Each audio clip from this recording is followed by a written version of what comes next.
அன்புடையர் வணக்கம். நான் உங்கள் ஏஆர் பேசுகிறேன்.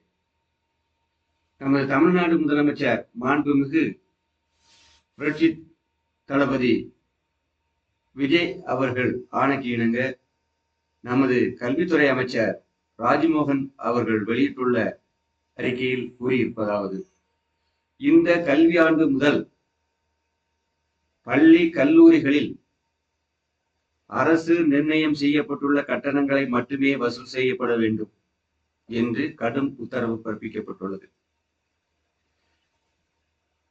இந்த கடும் உத்தரவை ஒவ்வொரு கல்லூரியும் கண்டிப்பாக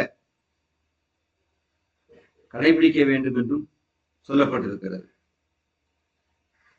இந்த கல்வி கட்டணத்தை குறைப்பை பெற்றோர்கள், மாணவர்கள் பயன்படுத்திக் கொள்ளுமாறு கேட்டுக்கொள்ளப்பட்டிருக்கிறார்கள். இதில் மோசடி நடக்காத வண்ணம் இந்த கட்டணம் எவ்வளவு என்பதை பொதுமக்களுக்கு தெரியப்படுத்தும் வண்ணம் அந்தந்த வகுப்புகளின் முகப்பிலே இவ்வளவுதான் கட்டணம் என்பதை அதில் எழுதி வைத்திருக்க வேண்டும். நாம் யாரிடமும் சென்று இதற்கு கட்டணம் எவ்வளவு என்று கேட்க வேண்டிய அவசியம் வராது. அப்படி பெயர் பலகை வைக்காத பள்ளிகளில் நடவடிக்கை எடுக்கப்படும் என்றும் சொல்லப்பட்டிருக்கிறது. எனவே நீங்கள் பெற்றோர்கள், மாணவர்கள் பள்ளி கல்லூரிகளுக்கு சென்று சேரப்போகும்போது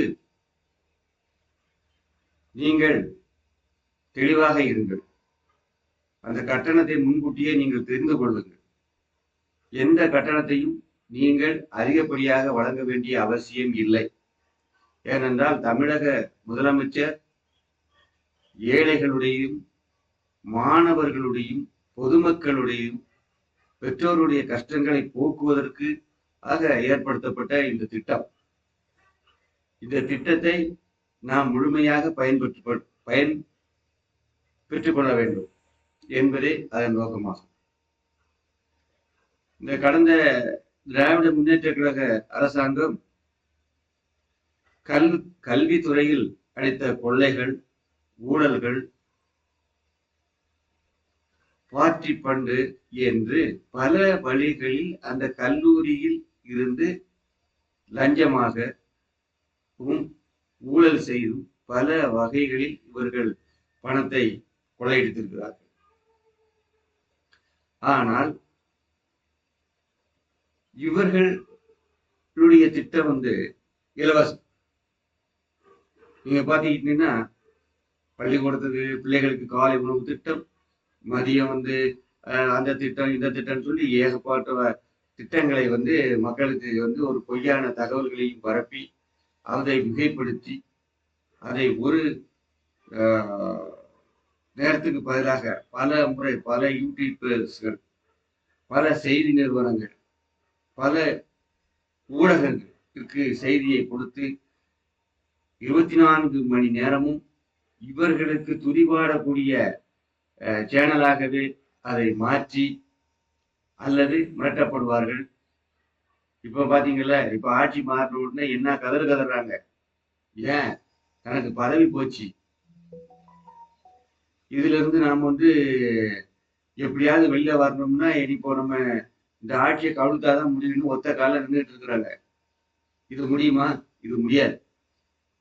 இது அவர்கள் அல்ல, அவருடைய தாத்தா அல்ல, எந்த கொம்பனாலையும் திராவிடம் தாவேகா அரசாங்கத்தை கவிழ்க்க முடியாது. இனி வரக்கூடிய தேர்தல்களில் இனி வேகமாக உள்ளாட்சி தேர்தல் வரப்போகிறது. இந்த உள்ளாட்சி தேர்தலிலே இந்த திமுக அரசாங்கத்திற்கு ஒரு மிகப்பெரிய ஒரு பாடத்தை நாம் கற்றுக் கொடுக்க வேண்டும். மீண்டும் அவர்களை ஒரு இடத்தில் கூட வெல்ல விடாமல் முழு மூச்சாக நின்று நாம் பணியாற்றி நம்முடைய தமிழக வெற்றி கழகத்திற்கு மேலும் மேலும் வெற்றியை நாம் குவிக்க வேண்டும். இந்த திராவிட முன்னேற்ற கழகத்தையும் சரி, மாற்று எதிர்கட்சிகளையும் சரி, நாம் வேரடி மண்ணோடு நாம் மண்ணாக மாற்ற வேண்டும். இவர்கள் அப்போதுதான் திருந்துவார்கள். ஏனென்றால் இவர்களெல்லாம் 1972 இருந்து ஊழலிலேயே ஊறி போனவர். இந்த ஊழலை நாம் ஒழிக்க வேண்டும். இதற்கு நம்மளுடைய முழுமையான ஒத்துழைப்பும் நம்மளுடைய முழுமையான அர்ப்பணிப்பு தன்மையும் நமக்கு வேண்டும். இதற்கு ஒரே வழி வருகிற உள்ளாட்சி மன்ற தேர்தல்.